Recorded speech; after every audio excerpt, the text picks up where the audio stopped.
The unknown signal. The Galactic Empire had ruled the known universe for 10,000 years. Their vast network of monitoring stations stretched across countless star systems, watching for any threat to their dominion. But on this ordinary day, something extraordinary happened. Deep in the automated monitoring station orbiting the dead world of Kepler-7 bits, ancient sensors suddenly sparked to life. Warning lights flashed across empty corridors as computers processed data that made no sense. An energy signature unlike anything in their vast databases pulsed from the darkness of uncharted space. High Commander Zeruk stood in the Empire's central command. His four arms crossed behind his back as he gazed at the massive holographic display. The blue-scaled Varanian had served the Empire for 3 centuries, rising through ranks with calculated precision. He had seen rebellions crushed, civilizations conquered, and species brought to heel. Nothing surprised him anymore. Another malfunction in Sector 49C, reported Lieutenant Krell, her antennae twitching with boredom. The Kepler station is reporting anomalous readings again. Zeruk's vertical pupils narrowed. Have maintenance dispatch a repair drone. Those old stations are more trouble than they're worth. Yes, Commander. Krell's fingers danced across her console, but she paused. Sir, the readings are unusual. The energy signature doesn't match any known phenomena. Cosmic radiation, stellar flares, dying stars. The universe is full of unusual things, Lieutenant. File the report and move on. But the universe had other plans.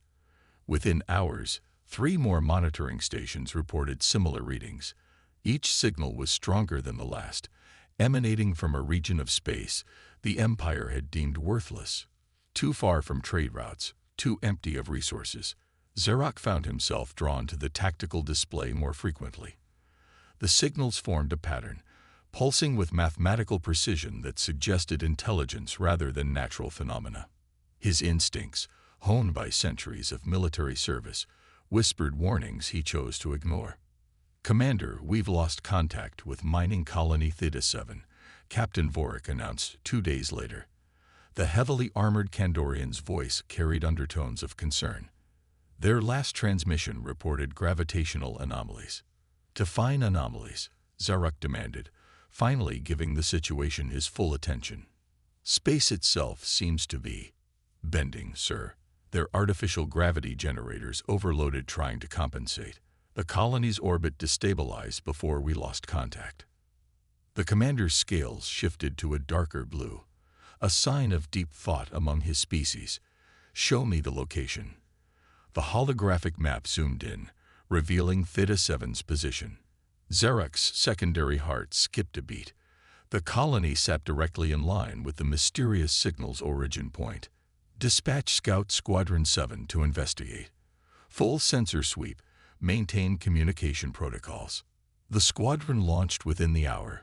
5 of the Empire's fastest reconnaissance vessels, crewed by veterans who had mapped dangerous nebula and skirted black holes. They jumped to hyperspace with confident precision. They never returned. Sir, we've lost all contact with Scout 7, Krell reported, her usual boredom replaced by genuine worry. Their hyperspace signatures just ended. Destroyed. Unknown, sir. There's no debris field, no energy discharge consistent with weapons fire. They simply ceased to exist in our tracking systems. Zeruk's scales rippled with unease. Ships didn't simply vanish. Even in the vast emptiness of space, destruction left traces. Radiation, metal fragments, something. He had seen ships torn apart by cosmic storms and consumed by artificial singularities. There were always remnants. Alert Level 2, he ordered.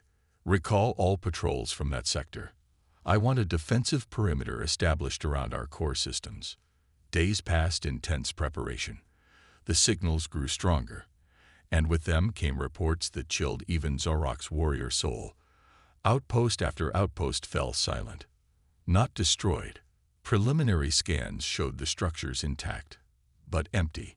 Thousands of personnel simply gone, leaving behind perfectly functional facilities. Commander, priority transmission from Research Station Epsilon. The communication officer's mandibles clicked with agitation. They're reporting massive gravitational distortions. Space-time itself is being manipulated. On screen, the image that appeared showed Dr. Yevon, the Empire's leading physicist. The elderly Quothan's usually pristine robes were disheveled, his compound eyes reflecting barely controlled panic. "Commander Zerok, we're detecting something impossible. The gravitational waves aren't natural. They're too precise, too controlled. Something is literally warping the fabric of reality, creating corridors of compressed space-time. It's like someone is folding space itself. For what purpose? Transportation, Commander.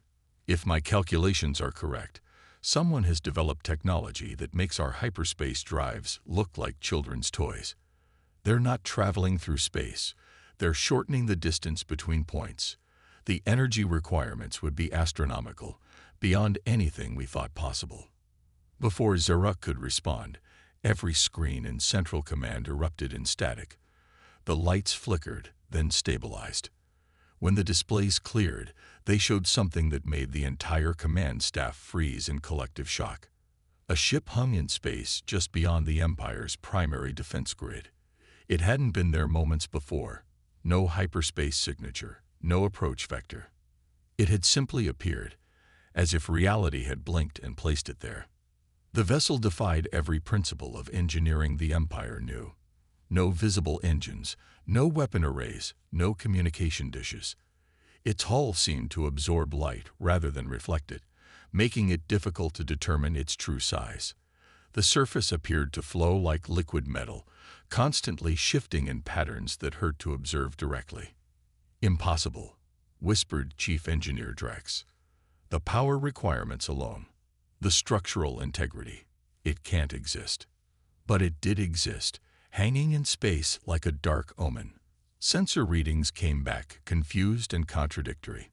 The ship registered as both there and not there, simultaneously massive and weightless. Quantum scanners reported it existed in multiple states at once. "Hail them," Zerok ordered, his voice steady despite the ice forming in his veins. "All frequencies, all known languages." "No response, sir. They're not transmitting anything. No communications, no energy emissions we can identify. It's like scanning empty space, except what? The space around them is wrong, sir. Gravity readings are off the scale. They're not using engines because they don't need them. They're pulling space toward them and pushing it away simultaneously." Zerok stared at the impossible ship, his military mind trying to process what he was seeing. In all his years of service, through countless battles and first contacts, he had never encountered anything like this. The Empire's greatest strength had always been its technology, its vast fleets, and planet-crushing weapons. But what good were weapons against an enemy that could manipulate reality itself? "Sir," Krell's voice was barely above a whisper, "we're receiving a transmission. Not through our communication systems. It's appearing directly in our computers." "Show me." 3 words appeared on every screen in the command center, in perfect Imperial standard. "Earth has come." The temperature in the room seemed to drop. Earth, a planet from ancient records, home to a species called humans. The Empire had cataloged them centuries ago. Primitive, barely capable of interplanetary travel, deemed unworthy of conquest or concern. They had been classified as a Level 2 civilization, industrial but insignificant. The classification now seemed like a cosmic joke. "How?" Vorik breathed. The humans were nothing. Cave dwellers playing with rockets. "Were," Zerok repeated, the word tasting like ashes. Past tense. The human ship began to move, not with the flash of engines or the surge of acceleration, but with a fluid grace that defied physics. Space itself seemed to bend around it, creating a wake of distorted reality. The Empire's defensive grid, capable of stopping entire fleets, might as well have been made of tissue paper. Alarms screamed as the impossible vessel approached the command station. Weapons powered up, shields raised to maximum. The Empire's finest military minds scrambled to respond to a threat they couldn't comprehend. Xerox stood motionless, watching their approach. The humans sent no demands, no communications. They simply came, silent as death, inevitable as time itself. The Empire had ruled for 10 millennia, crushing all who opposed them. They had never imagined that their end would come not with the roar of battle, but with silence. The silence of a species that had evolved beyond the need for words, beyond the limitations of conventional reality. As the human ship drew closer, Xerox finally understood the true nature of the signals. They hadn't been communications or warnings. They had been echoes, ripples in space-time, marking the approach of something that operated on a level the Empire could never reach. The Galactic Empire, master of known space, guardian of 1,000 worlds, was about to learn a harsh truth. In the cosmic scale of evolution, they were still primitives, and Earth's children had come home to teach them humility. The silent arrival. The human vessel hung before the Empire's command station like a dark star, its presence warping reality in ways that made seasoned warriors weep. High Commander Xerox had faced death countless times, but this was different. This was facing the incomprehensible. "Fire everything," he ordered, his voice cutting through the paralysis gripping his staff. "All weapons, maximum yield." The Empire's defensive systems erupted in a display of power that could crack moons. Plasma cannons, quantum torpedoes, and gravitic missiles launched in perfect synchronization. The barrage would have reduced any known vessel to atoms. The weapons never reached their target. Space itself twisted around the human ship. The Empire's most devastating arsenal simply ceased to exist mid-flight, not destroyed but erased, as if they had never been fired. Energy readings spiked beyond measurement before returning to that impossible stillness. "Direct hit," the weapons officer announced. Then confusion crossed his features. "No, wait. Negative impact. The weapons, they're gone." "Destroyed." "No, sir. Gone. Our tracking systems show they were never launched. But we all saw." The sentence died as reality shimmered. The command station's lights flickered in patterns that seemed to speak directly to the mind. Officers clutched their heads as impossible geometries danced at the edges of perception.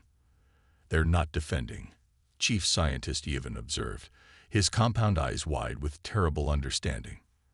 "They're demonstrating, showing us how futile our weapons are." The human ship continued its approach, unhurried and unstoppable. As it drew nearer, the Empire's technology began to fail in cascading waves. Not destroyed, simply ceasing to function as if the laws of physics that governed them had been politely revoked. Communication systems offline. Weapons grid non-responsive. Shield generators. "Sir, they're not damaged. They just won't activate." Xerox watched their most advanced technology become useless decoration. The Empire had conquered worlds with these weapons, subjugated entire species. Now they might as well be wielding sticks against the storm. "Prepare boarding teams," he ordered, falling back on conventional tactics. "If we can't stop them in space." "Sir." Lieutenant Krell's antennae were rigid with shock. "Internal sensors detect. That's impossible." "Report." "Human life signs, sir. Inside the station. Decks 7 through 15. They breached our hull." But even as he asked, Xerox knew that wasn't right. There had been no impact, no alarms. "No, sir. They're just there. As if they've always been there." The holographic display showed red dots spreading through the station's layout. Not advancing like invaders, but appearing in seemingly random patterns. No corridors connected their positions. They simply existed where they chose to exist. "Security teams to all positions. Seal those decks." But the security teams found empty corridors. Motion sensors triggered. Thermal readings confirmed presence. Yet visual contact remained impossible.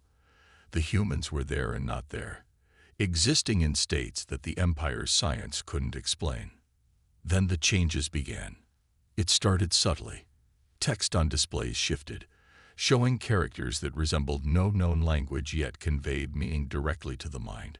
Computer systems began processing calculations that produced impossible results. Equations where 2 plus 2 equaled infinity, where matter and energy were the same thing viewed from different angles. "Commander," Dr. Yevon's voice shook, "our quantum computers are being rewritten. Not hacked, rewritten at the fundamental level. The humans aren't using code or signals. They're altering the quantum states directly." "To what end?" "They're teaching them, sir. Teaching our computers new ways to think, new ways to process reality." The Empire's vast data networks, repositories of 10,000 years of knowledge, began to transform. Scientific theories considered absolute truth crumbled as new paradigms took their place. The humans weren't destroying their civilization. They were evolving it, whether the Empire wanted it or not. Zarak felt the weight of command crushing him. Every protocol, every strategy, every weapon in their arsenal was useless against an enemy that operated beyond conventional reality. "How did you fight beings who treated the laws of physics as suggestions?" "Sir, incoming transmission," Krell reported, confusion evident. It's coming from inside your mind." Zarak stiffened as words formed in his consciousness, not heard but experienced. "We remember when you cataloged Earth. Primitive, you called us. Beneath notice. We thank you for that assessment. It gave us time." The commander's scales shifted through a spectrum of colors as he tried to respond mentally. "Who speaks? We are what humanity became. What we had to become. Your empire spans the galaxy through force. We learned to span reality through understanding. What do you want?" "Want?" The concept seems small now. "We came because we could. Because the universe called, and we finally knew how to answer." The conversation, if it could be called that, made Zarak's brain ache. Each exchange carried layers of meaning that his mind couldn't fully process. The humans communicated in concepts that transcended language. Around him, the command center was transforming. Not physically. The walls, consoles, and displays remained unchanged. But their function, their very purpose, was evolving. Officers stared at readouts showing impossible data, tracking ships that existed in multiple locations simultaneously, monitoring stars that burned with colors beyond the visible spectrum. "Commander," Captain Vorik's voice was hollow, reports coming in from across the Empire. "Every world, every station. They're all experiencing the same phenomena. The humans are everywhere at once." The tactical display showed the truth of Vorik's words. Human signatures appeared throughout Imperial space, not invasions or fleets, but presences that defied conventional deployment. They hadn't traveled to these locations, they simply existed there when they chose to. "How many ships?" Zarak asked, though he suspected the answer. "One, sir. It's the same ship. It's in all locations simultaneously." The impossibility of it struck Zarak like a physical blow. One ship, the entire Galactic Empire, brought to its knees by a single vessel that existed outside their understanding of reality. "Your empire ends," the voice in his mind continued. "Not through conquest, but through obsolescence. We don't seek to rule. Governance is a concept for beings still bound by conventional space-time." "Then why come at all?" Zarak demanded. "Because isolation is another primitive concept. The universe is vast, but consciousness makes it small. We came to show you what's possible, to end your limitations." The command station shuddered, not from impact but from fundamental change. Reality itself was being rewritten around them. Officers reported phenomena that defied description. Walls that were solid and permeable simultaneously, corridors that led to different destinations depending on the observer's intention, time flowing at different rates in adjacent rooms. "Sir, priority message from the Imperial Palace," Krell announced, her antennae drooping with exhaustion. "The Emperor demands." She trailed off, staring at her console. The message had changed mid-transmission. Where once would have been Imperial demands and threats, now there was only a simple statement. The hierarchies you knew are ending. Prepare for transcendence. Xerox watched his empire crumble, not through violence, but through evolution. The humans weren't conquerors, they were catalysts. Their presence accelerated change on a scale the galaxy had never witnessed. Cities across the empire reported similar phenomena. Technology evolved spontaneously. Citizens found themselves understanding concepts that had been beyond their species' cognitive limits moments before. Art, science, philosophy, all transformed as minds expanded to accommodate new ways of perceiving reality. The fear that had gripped Xerox slowly transformed into something else. Wonder, terror, or perhaps an emotion his species had never needed a name for until now. He watched the human ship, no longer seeing a threat but a doorway to something incomprehensible. You could have destroyed us, he thought toward the presence in his mind. Destruction is entropy. We choose complexity. Your empire was built on control, on limitation. We offer expansion beyond all limits. At what cost? Cost implies loss. You lose nothing but your chains, the cage of conventional reality, the prison of linear time. The command center's main display flickered, then showed something that made every officer gasp. Earth, not as the Empire's ancient surveys had shown it, a blue-green sphere of primitive life, but as it was now. The planet existed in multiple states simultaneously, solid matter and pure energy, present and future, a world that had transcended physical form while maintaining it, existing in harmony with contradictions that should have torn it apart. Cities of impossible architecture stretched into dimensions the eye couldn't follow. Humans moved through spaces that defied geometry, their forms shifting between states of matter and energy. They had become something beyond biological life, while still maintaining their essential humanity. This is our gift, the voice whispered. Not conquest.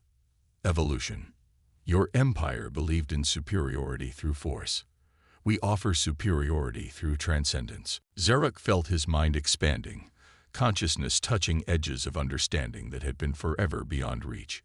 Around him, his officers experienced similar awakenings. The rigid hierarchy of the empire began to dissolve as beings touched higher states of awareness. Sir, Yevon spoke, his compound eyes reflecting new spectrums of light. I understand now. They're not invading. They're gardening, tending consciousness across the galaxy, helping it bloom. The metaphor resonated through multiple layers of meaning. The empire had seen itself as the galaxy's masters. The humans saw themselves as its gardeners, nurturing growth, pruning limitation, cultivating consciousness toward fuller expression. Reports flooded in from every corner of imperial space. Weapons of war transformed into tools of creation. Warships found themselves repurposed as exploration vessels, their crews discovering abilities to perceive and interact with dimensions beyond the conventional four. Conflicts between species evaporated as consciousness expanded beyond tribal limitations. The human ship began to fade, not departing but transitioning to states of existence the Empire's sensors couldn't perceive. Its presence remained, woven into the fabric of space-time itself. Our physical presence withdraws, the voice announced, but we remain. In every quantum fluctuation, every conscious thought, every moment of transcendence. You are not conquered. You are liberated. Xerox stood in his transforming command center, watching his empire evolve into something unrecognizable yet wonderful. The rigid structures of military command dissolved into fluid networks of consciousness. The drive to conquer transformed into an urge to understand. What are we now? Krell asked, her voice carrying harmonics that hadn't existed in her species' vocal range moments before. We are becoming, Xerox replied, surprised to find peace in the answer. The humans didn't destroy our empire. They freed us from it. As the last traces of the human ship faded from conventional space, Xerox understood the true nature of Earth's children. They were not conquerors or destroyers. They were evolutionary catalysts, spreading through the galaxy not to rule but to awaken. The Galactic Empire ended that day. not in fire and destruction, but in transformation and transcendence. 10,000 years of rigid control gave way to infinite possibilities. The age of force yielded to an era of consciousness. History would record it as the day Earth's silent monsters arrived and shattered the galactic empire. But those who lived through it knew the truth. It was the day humanity's gift freed the galaxy from its own limitations. The empire fell, but what rose in its place was beyond imagination, beyond description, beyond all limits. It was the birth of something truly cosmic, and it began with silence.